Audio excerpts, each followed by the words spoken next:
And tonight, we're very happy to welcome two people who love Drury, Jim Bales, director of the Chisholm Trail Museum here in Wellington, and Amber Countryman, who's an assistant librarian here in Wellington and a writer, and she's currently working on a book about the fascinating history of Drury. Please give them a welcome. Thank you.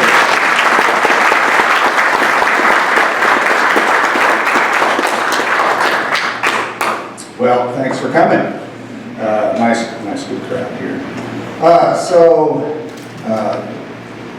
Every year I have a project. I try to promote the museum. I'm actually right now I'm called the facilities director because we kind of change it around every so often. But anyway, every year I pick a topic and try to do a little presentation, research a little bit, and that's the fun part for me. And try to spread some Sumner County history. That's my whole goal. This year, the topic, I picked the Drury topic. I don't remember, we had a little discussion and thought that would be a good topic. And I knew that Amber was writing her book or working on her book because we've collaborated a little bit. So I asked her to kind of do the presentation with me. Well, it came out to a bigger presentation than what I usually do. So we got like 120 some pictures to go through. So we'll get started on that right away. I think I forgot some paperwork, but anyway,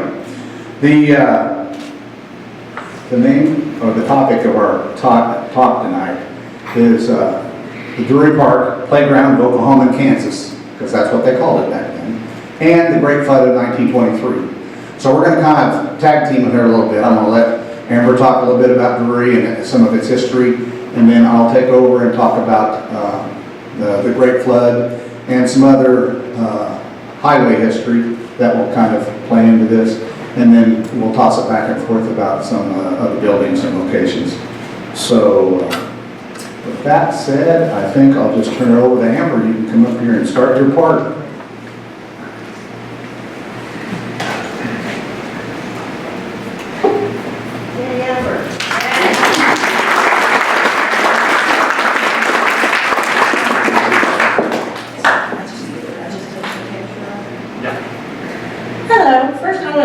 Group picture because this is a really big group. Okay,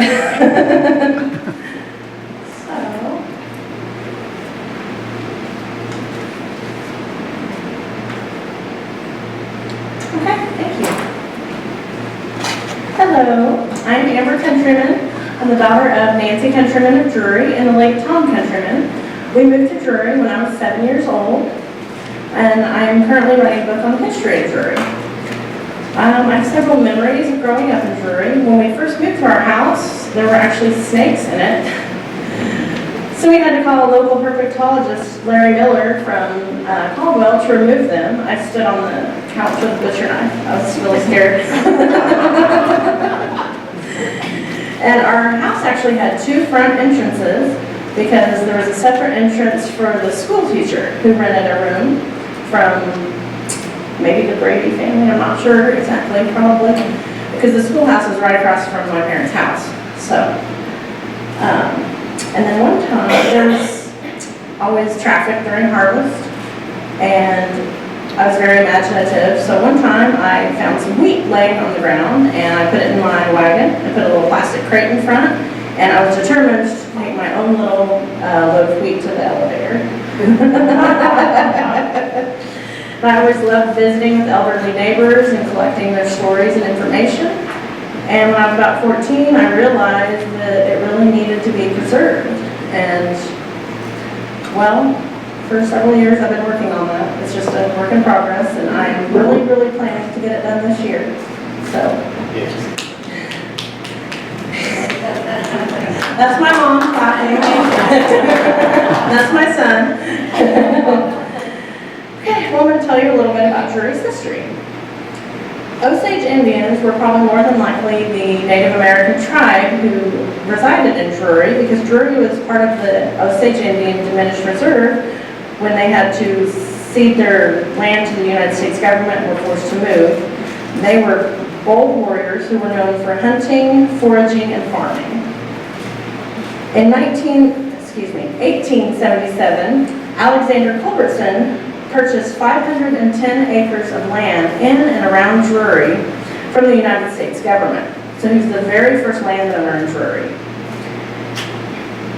He was a very successful farmer and sheep rancher, and he was very well off financially. He married Drury Davis in South Haven, Kansas, and they had 3 sons.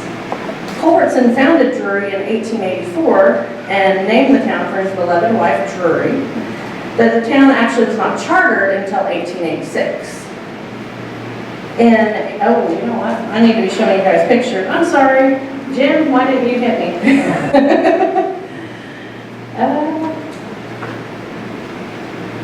Okay. This is what Alexander Culbertson owned, and he also owned this. That's the Rayfold brothers bought that to build the mill. Sorry, I went a little fast and forgot that I was supposed to be showing you pictures. This would be below the dam. They used to have to cross the river on horse and buggy with wagons before there was a bridge there. And in 1882, brothers William and Scott Rayfold purchased the mill and dam and 50 surrounding acres from Culbertson. By 1883, construction for the mill had been completed. Men with teams of oxen were paid $2.50 a day to haul rock from a quarry 16 miles from Drury. Men who stayed at the construction site were only paid $1.25 a day and also had to provide their own room and board. By 1884, the Rayfolds water power roller mill was in full swing, grinding wheat, corn, and other grains into flour. And in 1889, Jacob C. and Elizabeth Goodell deeded 2.5 of their 60 acres to the Goodell Cemetery Company. At one time, there was a 60-foot circle with a flagpole in the center of the cemetery where Memorial Day services were held. In 1898, the Drury Community Church was constructed. There were no denominations and anyone was welcome. There were several pastors over the years, the longest being Reverend Jess Sankey, who pastored there for over 25 years, and anyone who was baptized in the river. Let me interrupt for a minute. I throw this picture in on her so she kind of threw her off, I'm sure. But notice this picture, these guys are standing, it's in the middle of winter. It's on the ice. Yeah. Sorry. Oh, no, you're fine. Yeah, that is, I mean, I don't think it mattered what time of year it was probably, but they were baptized in the river.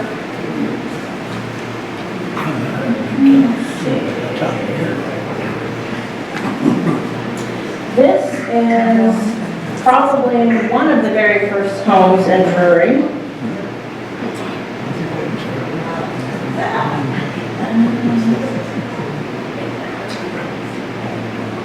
This is the old wagon bridge. And this was during 4th of July celebration. You can kind of see the smoke from the fireworks and everything. And there's another picture of the old iron wagon bridge. Where was that at? That was actually, you know, the bridge that's there now, the concrete bridge? That is where it was.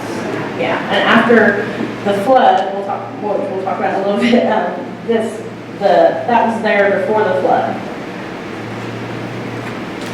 This is a picture of Kern's grocery store. Yes.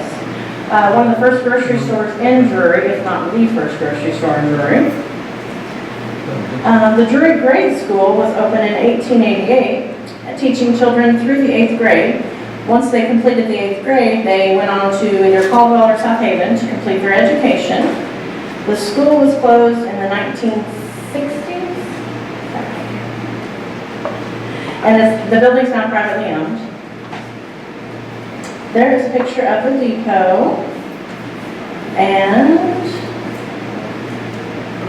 there's a picture of the depot. I don't know who the people are in the picture. If I'm going too fast, just tell me to slow down. I have a question. Yes. Where was the old, the old school? Where was the depot at? Yeah. Do you know where the elevator is in Drury? It was right across, yeah, south of. Across the bridge. Yes. Back up that picture. Let's see. There's Yeah, there's the mill. Or the elevator, yeah, so it's right across from it.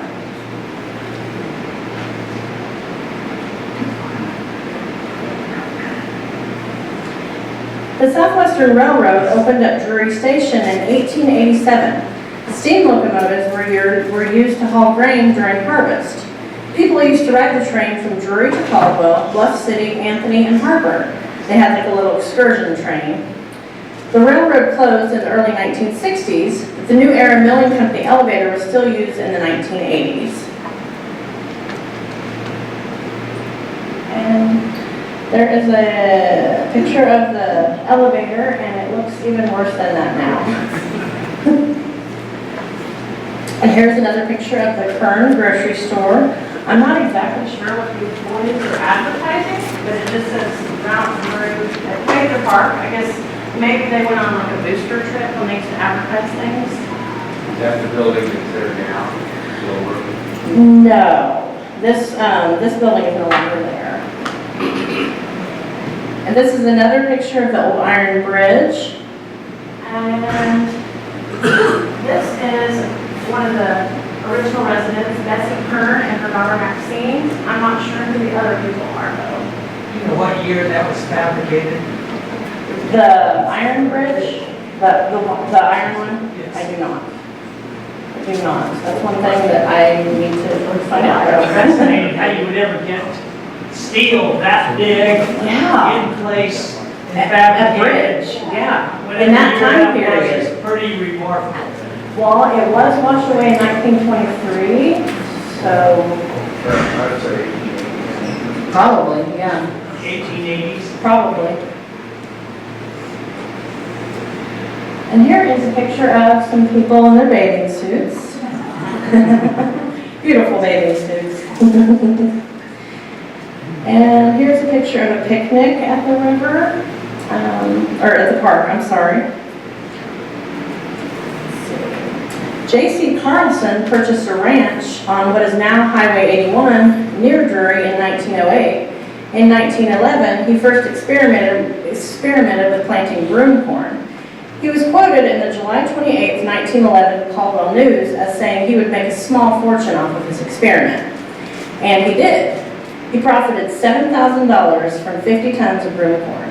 And this was in 1911, so. And here is a Sumner County map.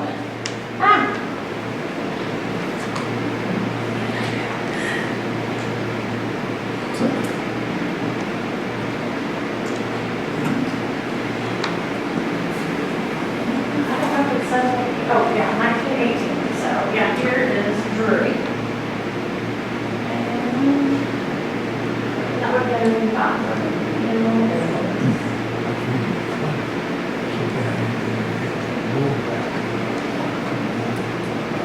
And this is William Kern in 1918. He's one of the original residents of Drury. The Drury Hotel and Resort opened in 1918 with a 3-story, 46-room hotel, cottages, a boathouse, bathhouse, a pet bear tied to a tree, movies that were shown from a projector to a screen rigged out in the middle of the river, playground equipment, a bandstand, dance pavilion, and the very best furnishings imported from France. The park is now privately owned. By this time, when the hotel was built, the mill was closed, but it was used to power electricity to the hotel and the park. This is an article talking about they were planning to build it. This article was written in 1917, and it talks about how they were planning to expand the park and build a hotel and things like that. And before they did that, they called for investors, and they used the money from the investing to build the hotel. And there's the hotel. And this right here is a beer joint they never completed, and this is a dance pavilion, I believe. So where's the Yeah, it was located directly behind the Chet Willie Fixture Company building in the park. And there's another picture of the hotel. And this is a brochure they used to advertise Drury Park, and that there was a hotel and fun things to do there. And they also had an orchestra once in a while, and I mean, they had a lot of stuff going on in Drury. And this brochure was used to advertise, they were trying to get, this one was used to try to seek investments. And here is a map just showing you where Drury is. These were cabins that were once down at the park near the hotel, because you can also rent a cabin out there if you didn't want to stay in the hotel. And this is a picture of the river. This is the dance pavilion that was down there at one time. And here's another picture of the hotel. Amber, does the stairs face where the river ran? No, the stairs actually face, Away from the river. yeah, it wasn't facing toward the river, it was facing, like the river is here. And here's the Chet Willie building, well, the stairs would have been facing that way. East. I'm directionally challenged, sorry. And this is what the dining room in the hotel would have looked like, it did look like. I'm sorry. There is a picture of what one of the guest rooms looked like. And here's another picture of the hotel and the playground equipment. And this little blonde girl right here, her name was Maxine Kern.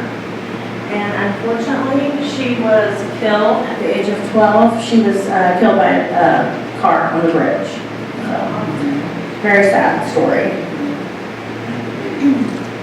And here is another picture of another view of the hotel from like the side of the river that the mill is on. So it gives you kind of a different view of it. This is advertising an excursion in Drury. They had train excursions all the time out there.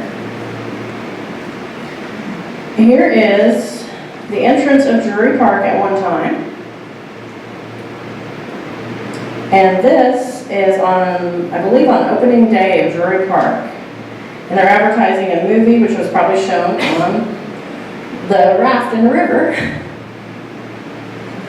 That's one of my favorite pictures. And this is telling that Drury Park will have a grand opening, May 12, 1918.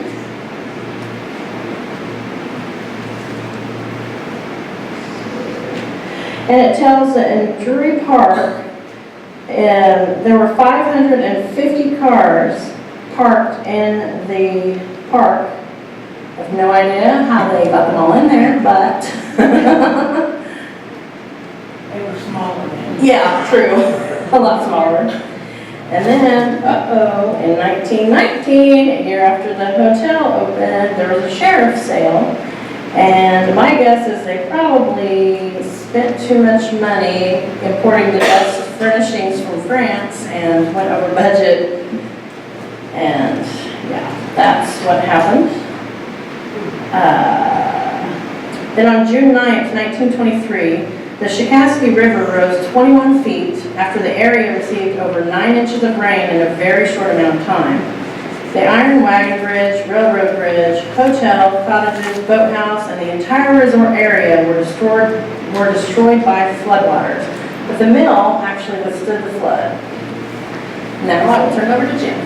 Well, you told them that that's. So I'm going to back up just a little bit. No, that's the wrong direction.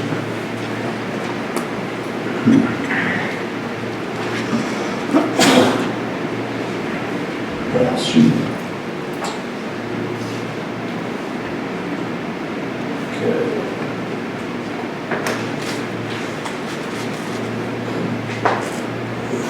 Now, first off, I want to talk a little bit about that picture right there. If you note that poster right there, By the World Forgot was the name of the movie. And unfortunately, there's not a print of it available. I looked it up. And the synopsis is out there. It's kind of a drama mystery thing, but more like a melodrama. But unfortunately, there's not. Otherwise, we'd be showing that too. Okay. So, the grand opening happens in this picture right here, and it says, you know, there were 550 cars from 6 different states, okay? So the big question is, you know, how did 550 cars from 6 different states, I mean, this is 1920, this is 1918. I mean, the war is just wrapping up. So that's a lot of people. And how did this happen? That's what I'm going to talk about next. How did little old Drury become the playground of Oklahoma and Kansas, the hot spot? And we'll have to, I'm going to go back a little bit and tell you a little bit of highway history, which seems a little bit weird, but bear with me, it kind of all ties together. So prior to this, that wagon bridge that she showed you, the iron wagon bridge, that was primarily designed for horse and buggy wagons, you know, bringing their wheat and corn to the mill. So about 1905, 1906, cars become on the scene. You guys know all about that. This car we have in the lobby of the museum is a 1904 Pope Hartford that Dr. William Morgan Martin owned and operated. He was a horse and buggy doctor that made the transition to automobiles. I have seen several articles of him driving that car, this picture of the same car with his family in there. Anyway, driving it to Argonia, Belle Plaine, to treat patients. So he traveled all those old horse and buggy roads. But from 1905 to 1910, why 10, 11, why cars just, you know, that was the fad. It was like the Apple iWatch. Everybody had to have one, right? So a lot of local car clubs kind of grew out like a grassroots thing. The highways, there weren't any highways. There were just these dirt roads that went out to the farmers. And on Sunday afternoon, why Dr. Morgan was one of them, he was in a Wellington car club. They had one here in Wellington.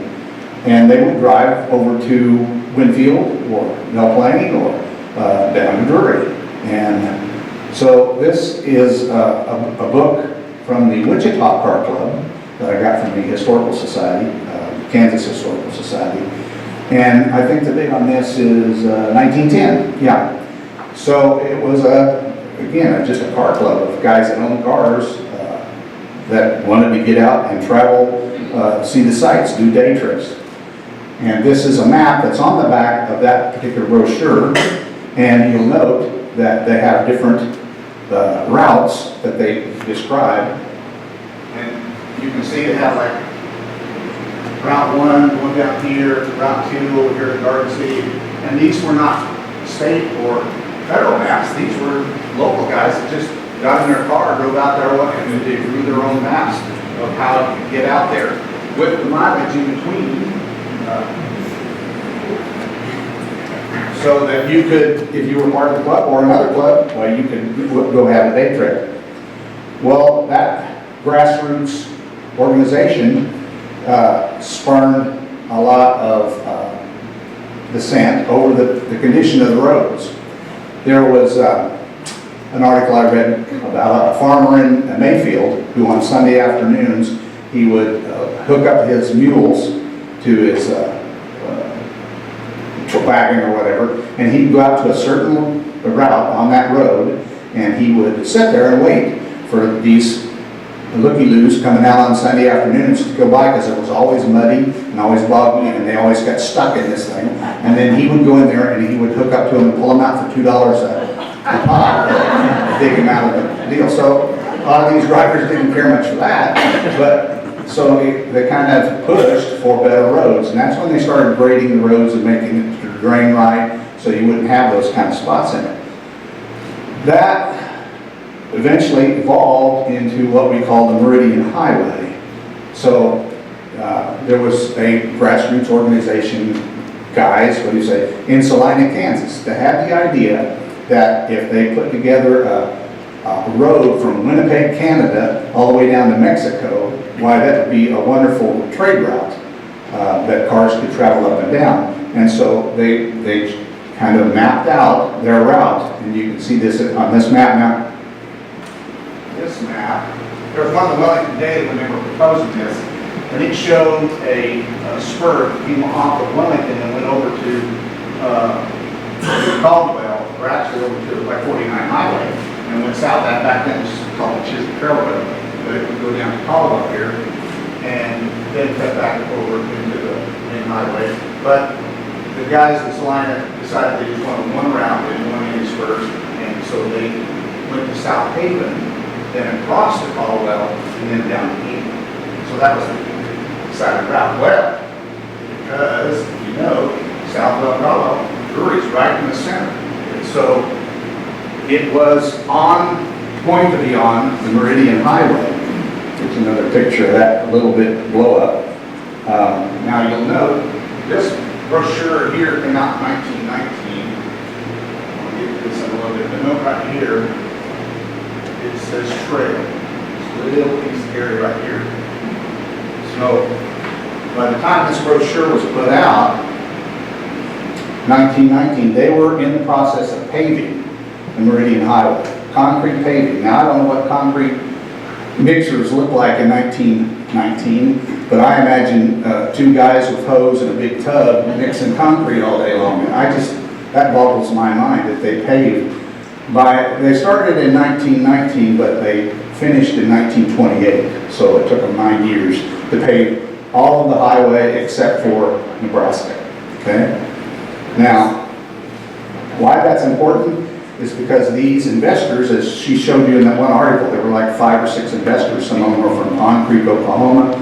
I don't remember where the other people were from. There's only 1 or 2 from Caldwell, but they were from around, and they invested in the Drury Park because they saw this as being the hotspot resort area that it could be. A picturesque little area with the dam, and they decided to build that park. So they spent buku bucks, like she said, to build that park hotel, expecting the Meridian Highway to bring the traffic and the tourism. So this was kind of the birth of tourism in the United States.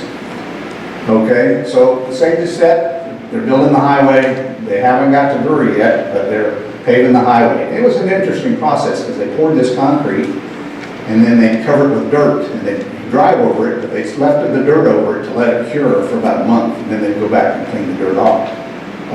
Now, the highway that's going into Drury, I'm pretty sure that's the original concrete road. So that's lasted 100 and so many years, right? And it's, you know, it's separated here and there, but it's really pretty good shape if you think. Yeah. So if you drive over it, you are driving over the Meridian Highway. Now they haven't made it to the river yet, but they were just about to get there. And then the Great Flood of 1923 hit. Now, I've read in my research, there were other great periods of floods, but I don't know, when I read all the devastation that happened through that 1923 period, I think this probably was one of the biggest, but I'm not a meteorologist. So this is the Wichita Eagle. I believe, I don't see the date on it, but it's June 11th, 11th. Okay, so rains started happening early May, maybe even earlier than that. I had one article, and I might have it in here, but the one article said that May 28th, it was dated May 28th, and the rains, the river was out of its bank for 3 times in the last 2 weeks and up in the pastures, filling the pastures. This particular article talks about the heavy toll of life. I think they thought there was like 8 people, no, it said 6 people, 6 lives lost. 2 young boys in Lebo, Kansas. 1 person in Winfield, 1 person in Ark City, 1 person in Topeka, and 1 in Pittsburgh, Kansas area. I believe they found 2 more in the Ark City area later, but I don't have that documented. This is, as you can see, heavy losses from the floods. Kansas, Oklahoma suffered the worst, 7 known dead in that particular article. This is a Colorado newspaper.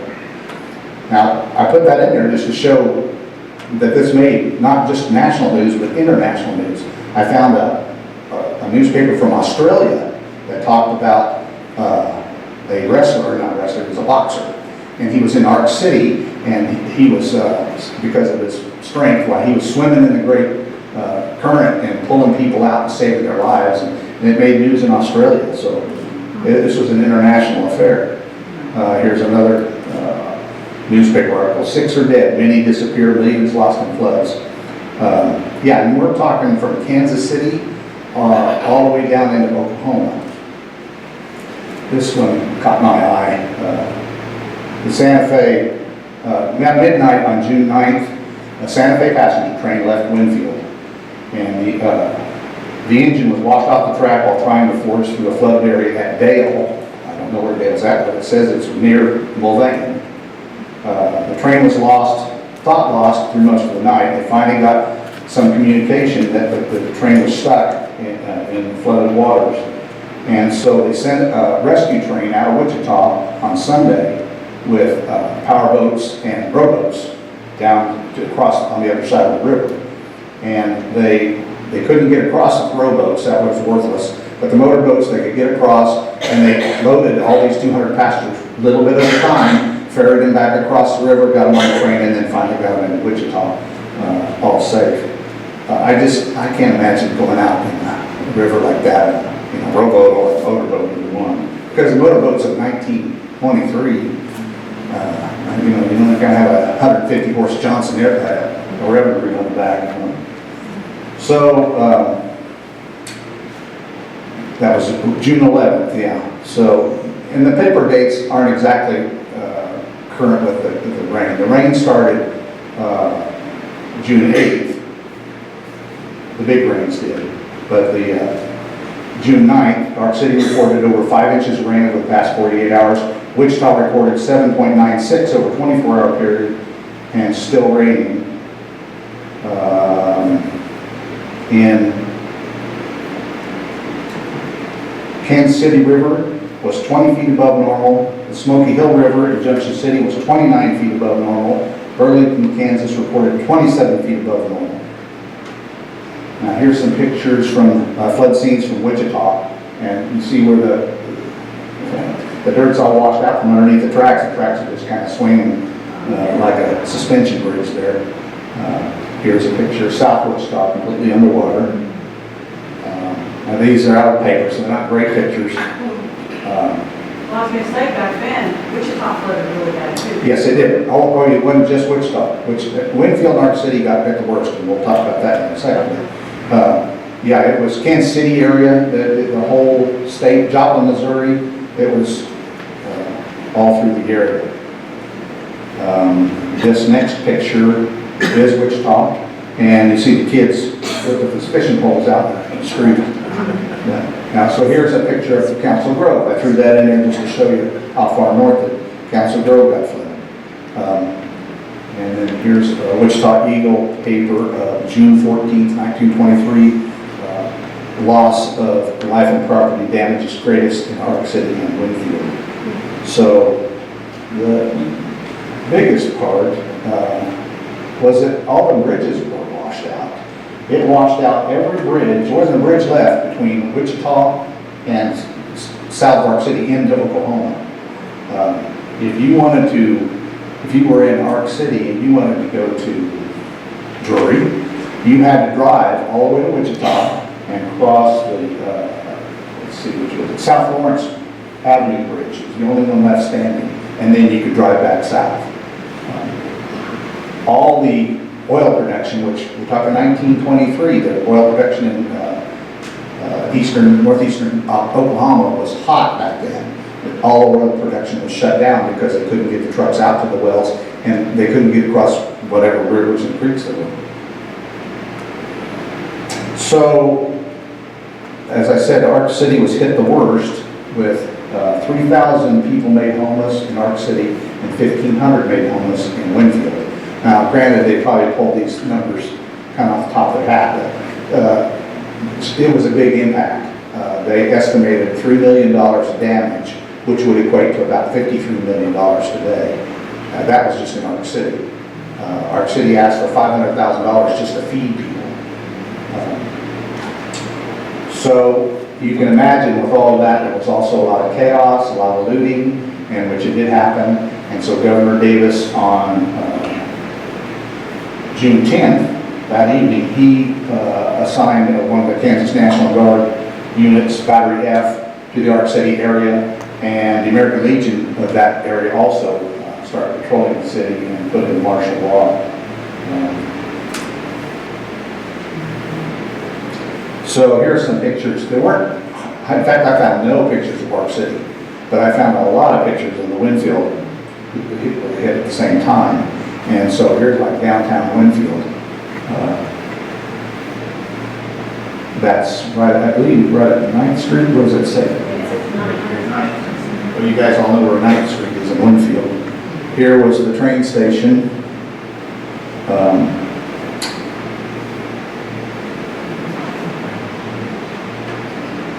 Another 300 block East 9th.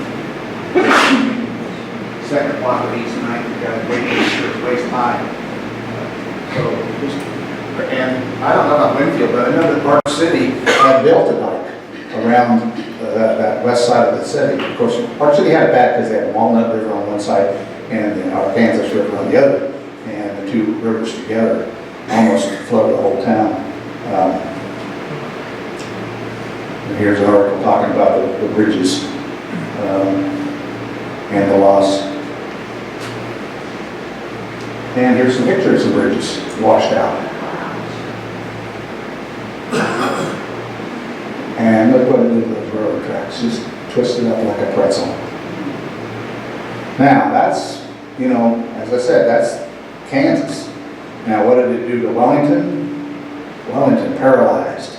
All railroad, east, west, north, and south, because Wellington had both directions, all shut down. The Slate Creek, just south of town, was over 2 miles wide.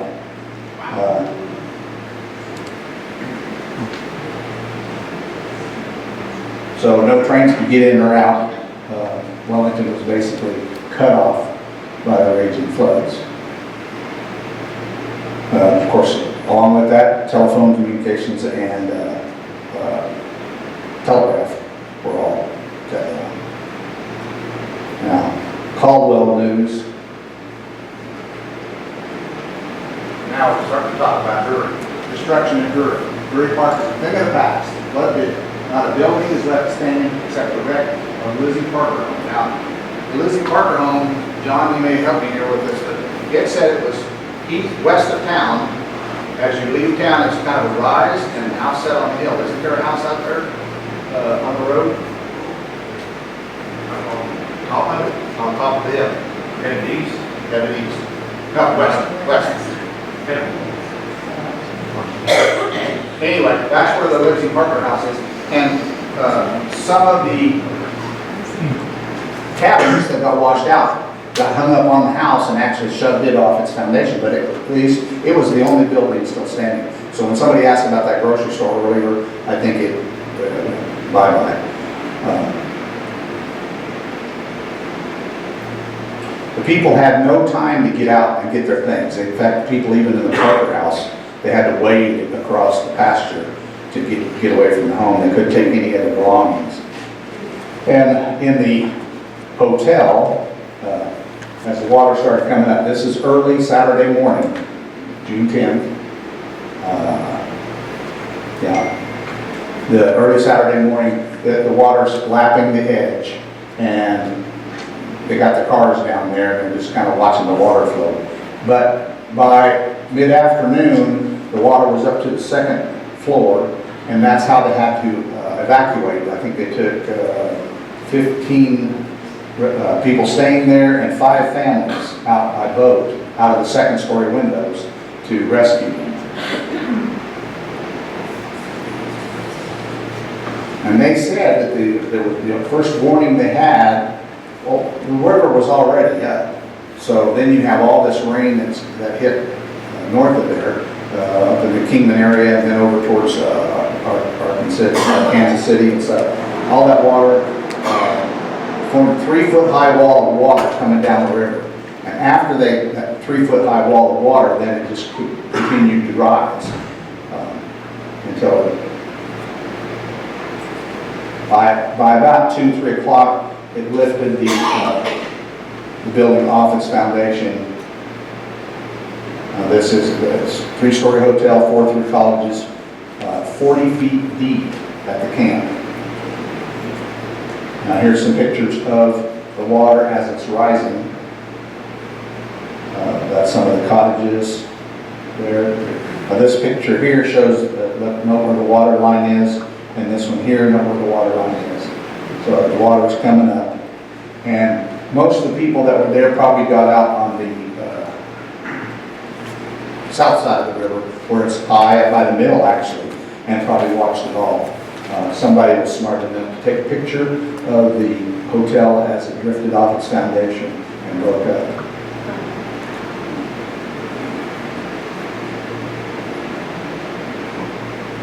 And of course, here's destruction in Drury. I like this little blurb here. It says a great many autos were loaded. This was after the flood, the waters went back down. A great many autos loaded with people came to witness the devastation. They were obliged to walk from the Parker Hill to the river, nearly a mile over baked mud and several inches of sand. Now on the South Haven side, they could pull up close to the edge of the bridge. And this is what they saw. So there's the wall of the, partial wall of the hotel, and just everything else is pretty well cleared. Is that the mill? Yeah, that's the mill in the background. Of course, the mill made it. It survived.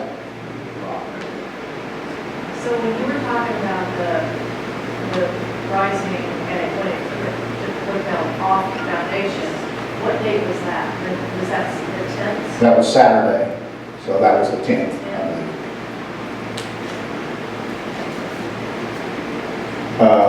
This was in that same article. Mr. Bohan said he had a safe of $200 or more within, buried somewhere in the sand. So, and he saw a flock of chickens scratching for food where the raging waters had been. They had evidently roosted in trees, having that advantage over the pigs.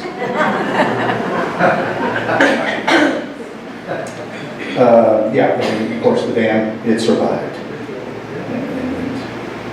I won't say no worse for wear, but here's another view of I like this picture just because of the mirroring effect of the building. Now, as I said before, the Meridian Highway was in the process of being built and had been paved up to about toward Drury. In fact, some of the articles I read said that it washed out some of the paving or the underlayment that they were getting ready to pave on, but that would be no big deal to fix. But they hadn't done anything to the bridge yet.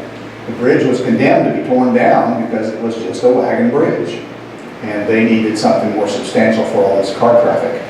So they had the bids let out yet, but they hadn't accepted any bids for building a new bridge. So in essence, the flood did them a favor by removing the bridge out of the way, and so they didn't have to tear it down. It was gone. The article said that you could see parts of it in the sand and banks down the river as you went down. So anyway, so what they did was they let out the bids, within weeks of the flood, and started building. And here's a picture of them building the bridge. It says 1924, early 1924. They're building the pilings and stuff like that. And so they got to work on it almost immediately after the flood. And this boggles my mind. April 9th, work is finished on Drury Bridge. April 9th of 1924. Wait a minute, now what? How many months is that? Can we get our state highway department to work that fast? Man, Is that our bridge now? that's our bridge now. Our bridge? That's our bridge. Yeah, I think in this article it talks about everything's done except for maybe the railings or something. If they have to finish the pavement north of South Haven, they hadn't finished the pavement north of South Haven, and they had the bridge ready to go. Now here's a picture of the finished bridge with the hand railings. It's our bridge today. So by those numbers, our bridge is almost 100 years old and still standing and still fighting the curve. Here's a picture of the highway after it's been completed, and still rainwater, but at least they're driving through it. I don't know what car that is, if anybody can recognize that, but it looks like a 1920s or 1930s vehicle. And here's another picture of the bridge. It kind of returns back to, now the lower coffer dam is washed out a little bit, but look at all the people fishing again. so it could, people started coming back. Is that lower grade dam still there? I don't think there's many parts of it. There's a few pieces of it left, but the flood 3 years ago took much more of it away. Yeah, And that was they had set that up for a swimming area. yeah. I have a picture of them building that little coffee dam with the little cement mixer and everything. Yeah, so that had to be 1920s or so. So now, as it moves forward, it becomes another resort hotspot, so to speak. The hotel's gone, of course, and that's not going to happen. Nobody's going to spend the money for that again. But there were people that made a living on the river. This is, pardon me? I just told her that's for that. There you go. So that's your dad and your mother? Yeah. Jess had had a little boat service. I'm sure he did other things besides that, didn't he? Oh, no. So this was him and his wife in his little motorboat. They would give people rides. I don't know how profitable that was, but evidently made a good living. Raised you guys, right? Well, he worked for the oil field. So there was other work there. Now, this is a picture of his boathouse. And I'm thinking that's north of the highway bridge on the east side. Is that correct? Just below his cabin, right? There's another picture of him taking some people for rides. So, the tourism did kind of come back to Drury, not quite the way those initial investors imagined. And Drury, even before the hotel was built, it was a location for lots of, we'll call it merriment. I went across several articles where Sheriff John Langenfelter had to go down and stop some bootlegging and some cigarette sales, which I didn't realize was that illegal, but even in 1918, and Prohibition didn't start until 1920, I don't believe. And so through the Prohibition times, there were lots of articles where they had to bust bootleggers and stuff around that. And then after Prohibition was over, 1930s, and it opened up, well, had a few merriment places.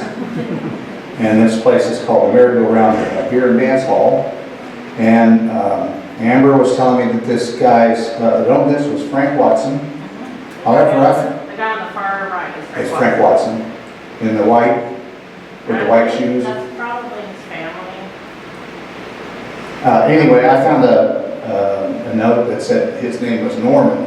Now maybe it was Frank Norman or something like that, but anyway, that he actually owned the building, and then he leased it to several guys. There was a guy that he leased it to for a while by the name of Doc Whites, I think was his name. I don't know why he was called Doc Whites, but he was quite the character, and quite the rapscallion. He actually had a 50-cent piece that he bolted to the bar that looked like it was just laying on the bar, but he had it energized to 110 volt underneath, so people reached to grab that thing and shocked the heck out of him. And he also had a spider on a little string above the bar stools, and so when the lady sat down at the bar and was enjoying her beer, while he would let that down on her hair and dancing around a little bit. And there were quite a few stories of him tipping over the bar stools and running out the doors. Now that was there through the 1950s, I believe. He leased it, like I said, he leased it and took it back over and leased it again. Now, right next to it was a dance pavilion. You could not dance at that time. You could not dance in the same room you bought beer. So you would have to go to the next door, drink your beer, then go to the dance hall and dance off the carbohydrates. This is a picture of it today. It's still standing. It looks a little different, but it's the same building and dance hall. Where is that? What's that? Because I was told that the property that we have across the fields is where the merry-go-round is. It would have been like across, like where Alcorn Acres is. It would have been like I think it's farther west. When I was, well, I didn't tell you all, I forgot my introduction because I forgot my notes. But anyway, so when I was 14 years old, I started hanging out with a couple of kids in my high school class, and I had Ken and Carl Green, and their father was a fireman here, and he also did contracting work. And he had a cabin down at Drury, and the Green boys would invite me to go down and hang out and, get stupid. And so I would spend a lot of time down at Drury, and of course that got my folks down there, and they decided to buy a cabin, and so they've had a cabin down there since probably 1967, 68, something like that. And since then, all my siblings all own cabins on the river right next to each other. And so I won't say I grew up there, not like Amber did, but I spent a lot of time in there and learned a lot. So where I'm going with this is, at one point in time, Ray Green was his name. Ray would buy another cabin, fix it up, sell it, move on to the next one and fix it up and sell it. Well, he bought this place, and this is about the time when he bought it, when I was in that building. It was a little rough, but it was still standing in. And I understand it's still standing there, but it's back in the trees and ways. Is that correct? Can't see it for the trees. It was actually kind of covered up back then. He had to dig it out, and he planted a bunch of fruit trees and stuff in there. Now, anybody else that's been associated with Drury, which I think most of you are, know Mr. Chet Willett. How many of you knew Chet Willett? Could he talk your ears off or what? Off the side of your head. Off, yeah. He was a nice guy, but man, he could talk your ears off. And he did all sorts of things. He had the bake shop. He played in a band. He played in the Dixie Jazz Band with the Shriners. He built cabinets for store fixtures. Bars, a lot. Bars My dad helped me build a bar. for a bar, Like a kitchen bar? Oh. No. A bar that went to like a saloon bar. or Saloon something. bar. Yeah. Well, Dad's drugstore had 3 or 4 of those cabinets that he built, display cabinets. They were very well built. He had a very talented guy. And we have actually rescued those in the museum now. We'll eventually put, we got 1 or 2 out, put the rest of them out. He also built desks and chairs, furniture. Doesn't surprise me. I own a desk that He built? He built for my father-in-law. Oh, cool. Actually, I don't own it anymore, my son does. But the work is excellent. You don't buy that. Yeah, that's right. It was excellent work, no question. Anyway, when I was a kid, we'd go down on 4th of July and check bake shop, and he'd sell fireworks. Well, he sold everything. He had bootleg 8-track tapes. And,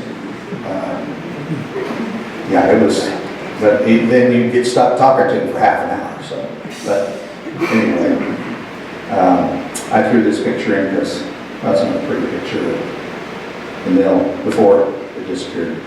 Now here is the Drury flood of 1951. I put this in here to show you that there have been other floods just as bad. I can't see where the dam's at there. I mean, the water's so high, it's as high as over the dam for sure. But it still stood. It made it through that flood as well. And that's about the same era. And we got some fellow fishing there in the corner that just, you know. Sadly, in 1953, they were, according to Amber, they were trying to get some bees that made a beehive in the mill, and it caught fire and it burned, and there wasn't much left of it. All wood, I'm sure that wood, you know, as old as it was, it went up like a tinder. And this is about what was left, probably a little bit more than that. This picture was probably taken in 1970, 72. In fact, I know it's 72. What year did it burn? 53. And I'm sure that you've all seen pictures of it, painted, a lot of painted pictures out there. Last time we did this here upstairs for the college Tigers group, some guy brought some painting that he had about the mill. Okay, I'm going to turn it back over to Amber and talk about the movie, because a lot of you guys were probably in the movie.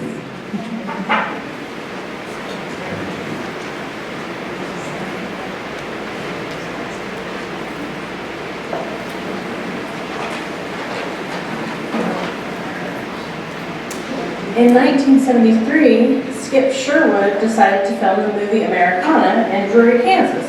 And it starred David Carradine and Barbara Hershey. You know, they grew to be pretty big stars. And they were kind of hippies, you know, they camped out there, they bathed in the river. They had a son named Free, and he was a little baby, and he literally was free. I mean, they never put clothes on him or diapers or anything, from what I understand. And I've also heard a lot of times she wouldn't have a shirt on, and she would just breastfeed him, just like, whatever. So, there is a picture of the movie cover. And I don't know how many copies of VHS you can get, but I do know you can still get it on DVD. I do believe it's on YouTube. But yeah, they will be showing it at the Regent Theater during the Wheat Fest, and Jim and I will be doing our presentation before the Wheat Fest if you guys are interested in seeing the movie. Here is a picture of David Carradine. That would be the Blues service station. That building is still there. And there's David Carradine in front of the building, and there's a carousel horse you can see.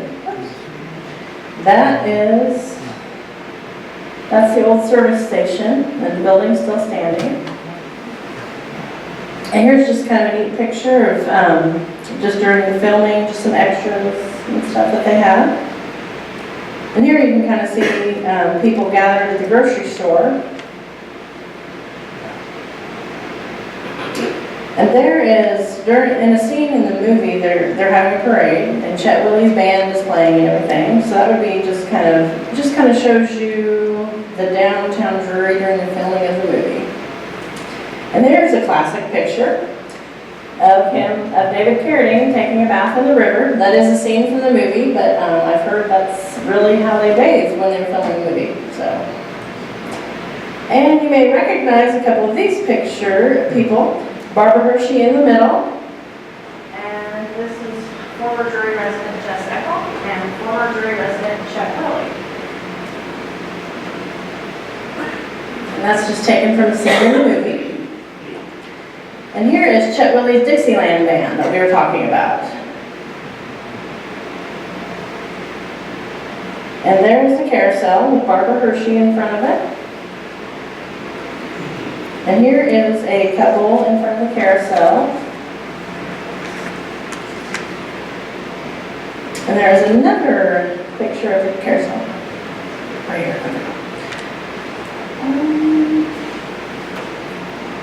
Okay.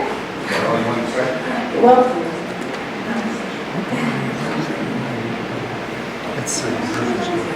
where did the carousel come from? You know, I don't really know. That's a good question. That is a very good question. I know that after the movie was over, they gave it to the city or the park association or whatever. And I know that Orville Miller, if you remember him, they held on to it for a long time. I guess they were thinking they'd put it up, but then they decided to sell it. And I think they got $3,000 out of it. So.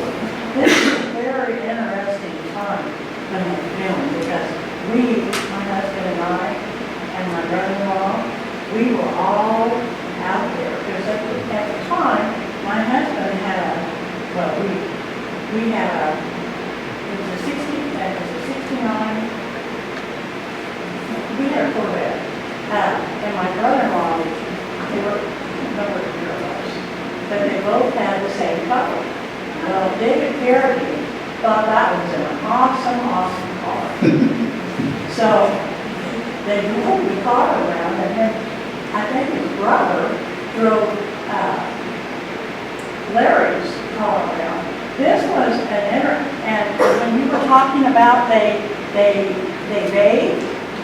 they did bathe, but in the open, whether they were on film or when they were off film. And that sweet little baby, it ran around just as in his birthday suit. It was an interesting time. This was a very fun time. Anyone that was around when this was going on, you kind of had to stand back and go,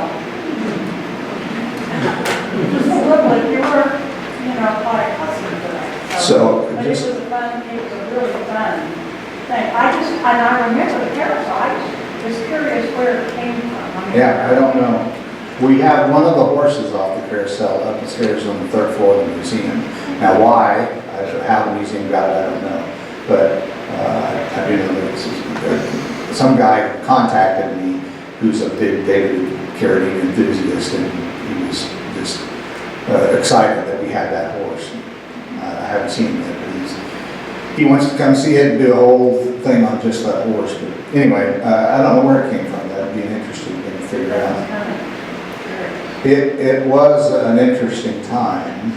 So Mr. Carradine had a pretty good career. I think the Kung Fu TV thing he'd already done that or had been in the process. So his name was kind of out there by then. But this movie company was kind of his and this Skip Sherwood. And they run it like a hippie group. The whole plan was that everybody gets paid exactly the same. Whatever the movie made, they split it up equally. So if you were sweeping floors, you got the same amount of money as David Carradine. That was kind of the mentality of the time frame. His comment was, it's going to make money, but it's going to be, this is a fun time. This is our, and all of his friends and family, they were pretty much Involved. They were all involved. But the thing of this is, it's just, every day was a party. Well, I don't think that worked out so well for him because the movie wasn't. That's what his mentality was. Yeah, well, it's a beautiful dream, but he didn't release the movie till 1983, and even then, it didn't make any showings anywhere. In fact, it was, it wasn't. It wasn't that great a film when you got through with it. Now another interesting thing that was that when they came here to film it, the plan was they were filming 2 movies at the same time. So they filmed the Carousel, I think they called it The Roundabout or something. It was the original title. No, that's the other movie, yes. The other movie was called The Country Mile. And it was supposed to feature his brother, Robert Carradine, and it was supposed to be kind of a Woody Guthrie type personality and the toils and tribulations of becoming a star or something. And it was filmed at the same time. So they had the film crew and everything going, and they went over to Arc City and they did a lot of filming over there. And but that one was never released. They talked about the synopsis, but it was never released. And his brother, Robert Carradine, I thought, who's Robert Carradine? And then, I don't know, he might have made a bigger picture than some of the others. He was in the Revenge of the Nerds and quite a few other movies. He was in The Cowboys with John Wayne. Anyway, he was younger than David Carradine, and so he was like 16 or so when they were filming that, I think. Yeah. And so it was going to be him. But, I always wondered about that. Maybe there was some sibling rivalry thing, because this movie never got released. And David Carradine was the director, but again, it never got released. And a few years later, David Carradine did a movie about Woody Guthrie. So I wonder if he didn't trash this project so that he could do the other one. It's hard to say, but anyway. I put together a little Drury, Kansas thing now as best I could. The dam has been repaired, as far as I know, major repairs twice. Once in 1972 and once in 1988, I believe. John, were you involved in both of those? Yeah. And there's some other people in here that was involved in that? Okay. I was not involved a lot. I maybe went down there once or twice and worked, but my dad and my brother both worked quite a bit. In the 72, the Army Corps of Engineers came down and they cleaned out a lot of the mill site. They come down with their dozers and did a lot of work there at the park. And I think they had to repair the far end, if I'm not mistaken, the very far end by the mill, and put all that concrete block and stuff in there. And this is where they drained it down. You can see the big hole that sits right underneath the dam. Now, several people have got trapped in that hole when the water was up and they went swimming. I don't know how many deaths they were, but we had, Dr. Anderson was here when we did the presentation upstairs, and he said that was one of the times he had to go down and take care of a kid that had fallen in and drowned. And it was a sad story because the kid that fell in, his other brother went to try to rescue him, and it was the brother that tried to rescue that was drowning. But anyway, when they did clean out the mill, they got down to the mill race and some of the ironwork that's, and I believe it's still in there, is it not? Probably covered up again now. What's that? It's probably covered up again now. No, it's still, it's about like that. And here, I think, is the picture of the 1988 when the hole was breached in the dam. Is that correct? John, you know? I don't know. You don't remember? That picture, but. Well, here's another Yeah, picture. that's it. Yeah. To me, I looked at both of those pictures, and as you look at the rock formation, it's got to be the same hole. It's just that one was color and the other one was black and white, not white. The black and white. Here's some of the workers on there, and there's a picture of John working on the dam. Gosh, John, you look a little different back then. Now, this, of course, was the old original grocery store, which is not standing there now. But afterward, they built up Mitchell's Market, and that's a picture taken during the movie. And I can remember going in there. He was still open occasionally. And then here's a later picture of the grocery store. We think this is about 20 years old picture, because now, John, the awning and stuff's gone, correct? Right. The walls are still standing, the roof's still on it, correct? The back wall's gone. Yeah. Here's now she said Blue Station was the other building, but the picture I had this listed as Ever Blue's Champlin Station, 1930s. I know, he had, the grocery store / gas station, but this he may have done the oil station too. But I'm not sure. Anyway, this is about 1930s, and you see the gas tanks are on the outside, you know, on stilts or whatever, and of course that's all gone.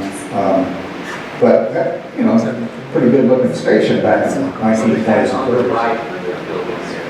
Structure on the right. Right here? So those are, it's like an elevated platform, and there's tanks. I assume there's that gas. Still there. Yes, that foundation is still there. I don't think there is on this side. So those are the old gas pumps with the glass, whatever you call those ones, domes. And this picture is probably about 20 years old as well, of the same building, because now the doors, the windows, the roof's all gone, the second floor is gone, but the walls are still standing. Of course, most of you probably know that because you've been there quite a bit. There, of course, Chet Willie's furniture company building, and he sold his bootleg tapes and his bait out of the corner there, and his fireworks. And there's the Drury Community School back in the heyday, and this is a fairly recent picture of it today. I think you've painted all the walls now, haven't you, John? No? This was the original church, built in 1897. It was a pretty nice little building, really. That was still standing when they made the movie. The house behind it was where the dog scene was at. But now there's nothing left of the church anymore except for the stairs. And this is, of course, the railroad bridge. I got a long picture in there. There's no tracks on that at all. I have one picture of the tracks with the movie set. There was one scene where they're driving across the tracks and then over carry on. Anyway, all that's left of that anymore is a few railroad ties in the dirt. And of course those pillars, the concrete pillars are still there. All right, Amber. Take over, talk about people.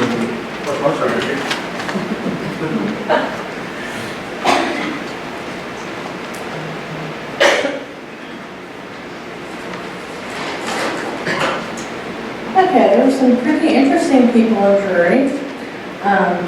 This is Cecil and Maxine Mitchell.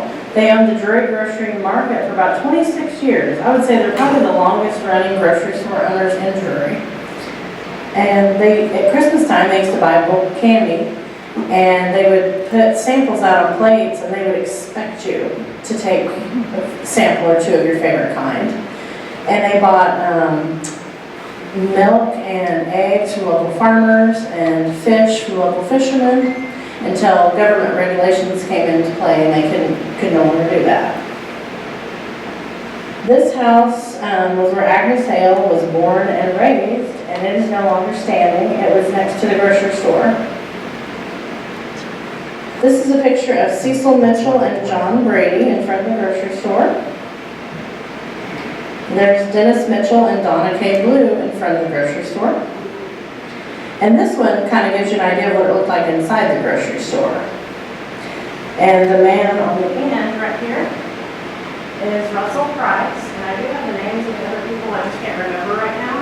But Russell Price is kind of significant because his house was located directly behind my parents' house. And in August of 1996, his house filled up with propane and exploded and killed him and his dog. He was about 94 years old.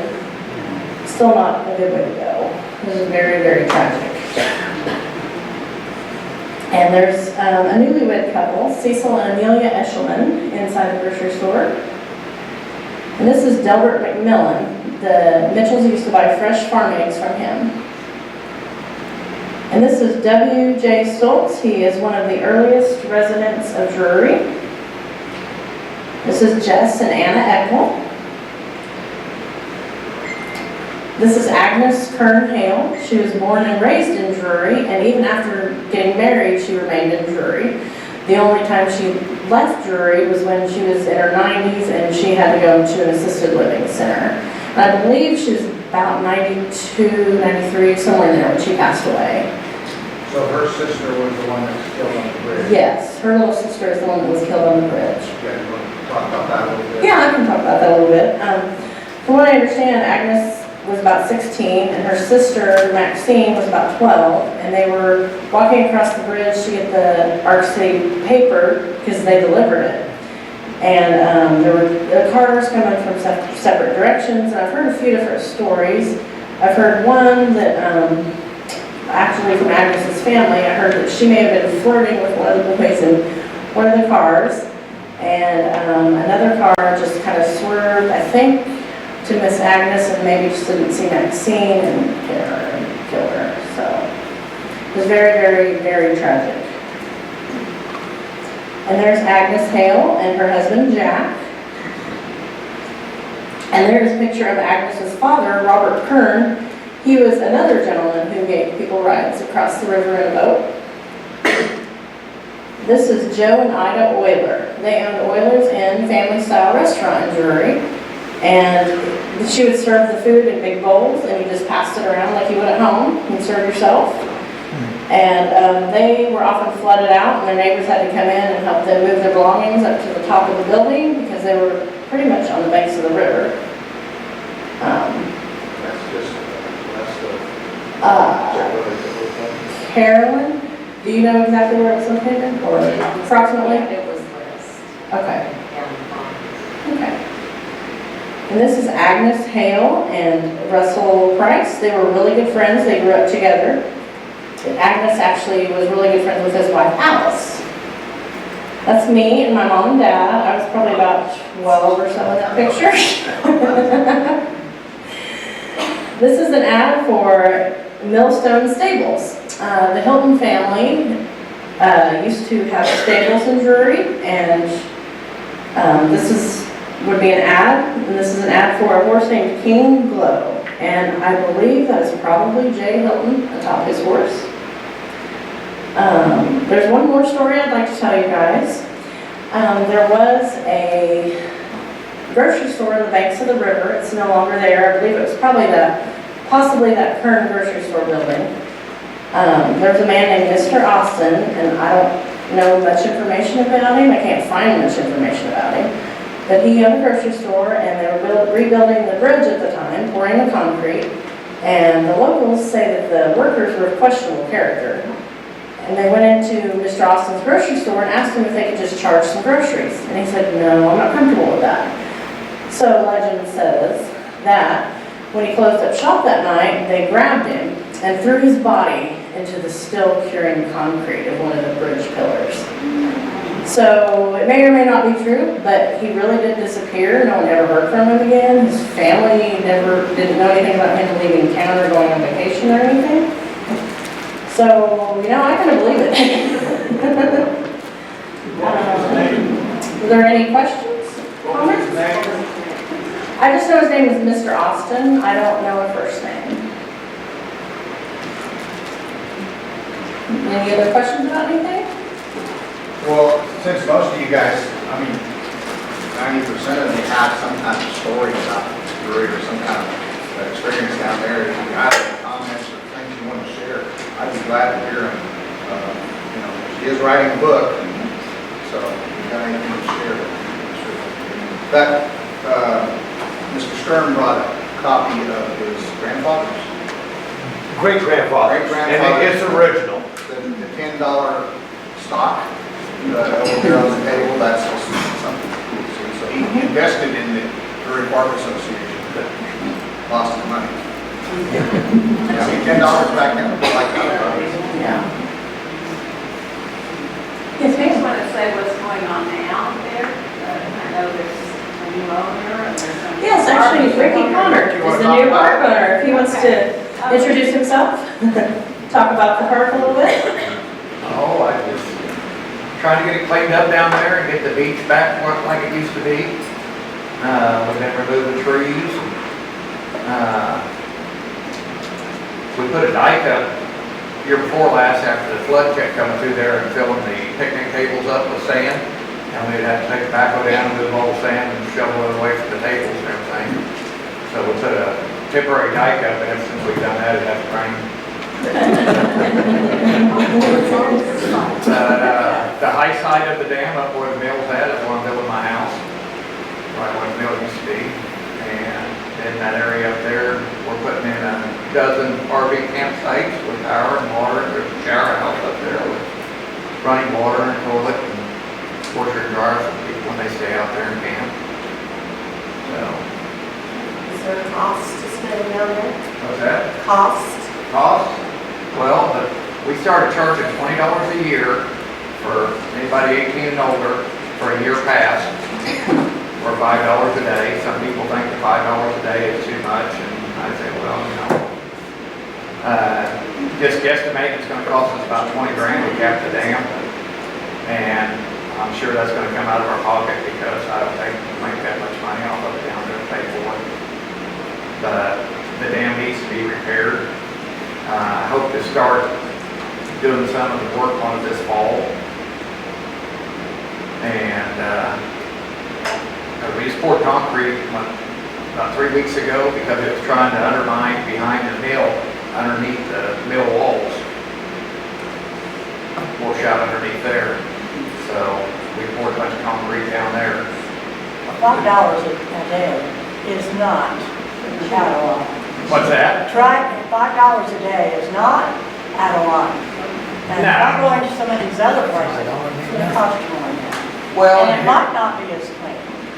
here's the other thing, is one, we can't take and put running water down at the park because all of our rules in America, because it's below flood stage, and if we put a bathroom with running water down there, it has to be built above the flood stage, which is a big building sticking up out in the middle of it. So we left an outhouse there, and we just went ahead and did the bathrooms with running water and everything on the other side.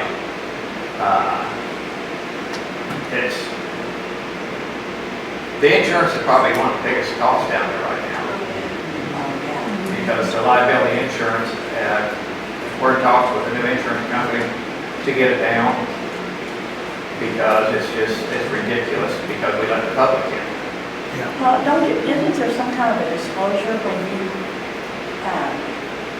some facilities have, you know when you go into that We facility, have, you're not when you buy a responsible. pass, it says right on there that you've read the rules and that disclaimer, and you know that. Yeah, that you're not you're responsible for. Yeah, we're not responsible for anything. Why was the insurance be so high because of that? Well, that's what we're looking into. I think we're getting ready to cut it about in half. But then also, I just built a new house up there, and that's gonna drive my insurance up. Well, I went to the cemetery, because that's where my family, my daddy's side of the family is. And, well, my grandmother, the Coles are out there, but the Lawrences and the Coles are out there. So, and I came back, and I went down this old highway, which you were talking about, that poured by hand. My car was kind of a mess when I got through, because I took the roundabout way. But it was such an it was a nice, despite the mud underneath the car, it was a most interesting little day trip that Mary and I never seen. We have a lot of people come through there to It was, poker runs. and we pulled down into the dam area, and there was people camping and having a good time, and I thought, you know what, we took our children down there, and they played in that, and I thought, what an amazing, amazing place. And you know, my husband and I, when we were dating, we would go out there and have picnics and meet up with some friends, and he always had a beer. Well, yeah, we love Drury beer down there. Yeah. Well, we weren't supposed to have that, but he did. I had Coke, but that was okay. But it's a nice area, and Rick, you want to talk about your barbecue thing and Well, yeah, I was gonna say, to start with, June the 9th is the 100th anniversary of when the hotel worked away. And we are gonna be pouring the concrete down there that afternoon for to mount a bench to put her dad's memorial on and some other memorial plaques on later after the concrete cured, not that day. But then we were gonna take and have a little get together down there. If the weather's bad, we'll probably have to go to the other side and do it inside my new shop over there. But hopefully the weather will be good that day on June 9th. are there donations? Is there a donation box someplace? There's a pay box as soon as you go in to the park. There's a white box on your left-hand side right behind the big mural. Okay. And there's some little drawers in there, and you pick out the drawer, which one you want, day pass or a year pass. And there is a lot of people that buy a year pass, and I'll go, and it'll be, they bought 1 year pass, and they go ahead and pay me $50. Because they think it's worth it. Well, see, there was a time, Well, people with more generous. there was a time when people took care of each other. Yeah. You know, if a farmer was sick and he couldn't cut his wheat, you know what, his neighbor came and did that. Or if he couldn't milk his cows, a neighbor came and did that. I don't know what's happened to this country. Well, It has certainly gone south. Well, before we compared get to what into it greatness of politics, has anybody got anything else they want to add? Hey, real quick, I'm done. it's September 23rd? What? September 23rd. September 23rd of this year, we're having another music festival down there.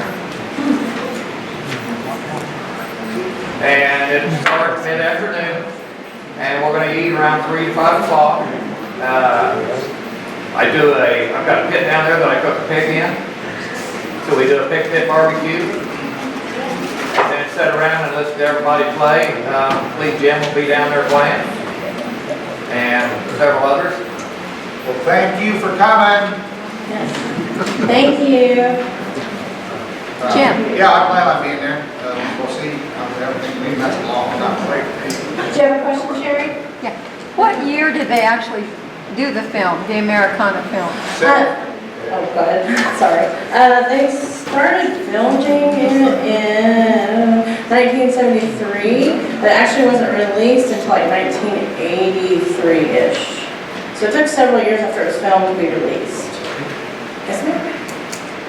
Are these pictures available online or? Some of them belong to the Chisholm Trail Museum, Yeah, and so I'm belong to you. Yeah, you know what, that's a good idea though, I should start a Drury, and he has a Drury Dam website, but maybe do like a Drury history website or something. Yeah, and the museum, but most of those pictures came out of scrapbook that somebody donated to the museum. So, yeah, come down there. Is there any other questions? Jim, rumor has it your daughter spent a lot of time down there during school hours. Rumor has it? And she wrote many state laws. I say my stories aren't appropriate. Come on, Maggie. Well, I'm not married there, so. I have a little bit of a question Yes, for ma'am. Carolyn. Your, Eckel just, he had a lot of that land there that was the river. How did all that evolve to? I mean, did he just own that big old block and then? Okay. So how long did he own that? In the early 30s. Okay, 30s is when he owned it. Probably after the flood, all that land wasn't on. I picked up a lot of it then. Any other questions? Well, thank you all for coming. I hope Thank you. everybody-